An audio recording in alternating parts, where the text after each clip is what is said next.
international badminton, the rivalries, the competitiveness, the quality of the sport is all under threat by the very people who run the sport. What's going on? The Badminton World Federation, or the BWF, is apparently so worried about the future of the sport. They're in the process of making some big changes to increase competitiveness and enrich the fan experiences. Changes like, well, matches could soon be moved to 5 games to 11 points instead of the 3 games to 21 that are currently being played.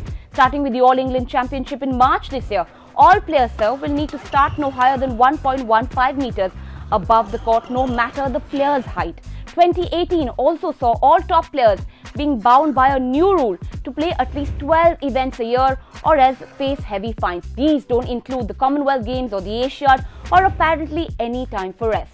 There's also the proposal to reduce on-court interaction between a player and their coach. Well, this one seems a little legit. So what is the problem? Why is the T20ization of badminton such a bad thing?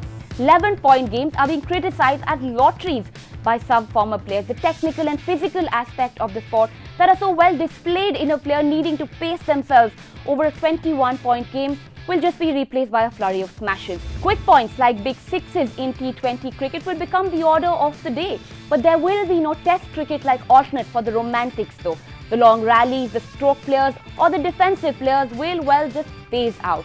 Is that really for the good of the sport? The reasons the BWF want to go forward with this though is that they say the matches are getting too long and players are getting injured. An average final at the 2008 Olympics was 57 minutes and in Rio increased to 67 minutes. Therefore, they say the big cause of concern, and thus they say there is a need to shorten games because all this is leading to injuries of elite players. Speaking of injuries, and a new rule already implemented at the start of the season has made it compulsory for top players to play at least 12 events in a year. But wait, that could not possibly be any cause of concern for injuries now, could it?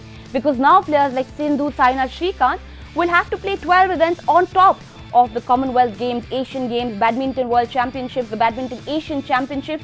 That's about 16 to 17 events a year. So wait, am I telling you that the BWF is saying 10 minutes of extra game time during a week is a problem that needs to be addressed, but it is okay to force players to play 3 to 4 extra week-long events because, well, new rules? Well, I'm sorry, but that's exactly what is going to happen. And no, wait, there is more. There is a new rule being tested from the All England in March that makes it compulsory for players to serve no higher than 1.15 meters above the court surface. This basically is to more strictly implement the service rule that already exists and says that players should serve no higher than their waist height. But since apparently shirts are not tucked in anymore and the referees can't see the waist, the Malaysian Association suggested there be one set height limit for all.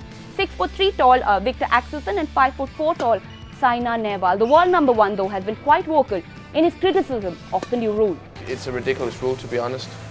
So that's the first thing I'm thinking of, and I also think it's ridiculous to try it out at the All England, the most traditional tournament almost. So yeah, I think it's, in one word, ridiculous. But well, no one really seems to be listening. So what is the message the BWF is sending out? We care for our players enough to change rules and formats, but when the players speak out, there's really no one listening. So well, what do you think about all these new rules in badminton? Tell us in the comment section below.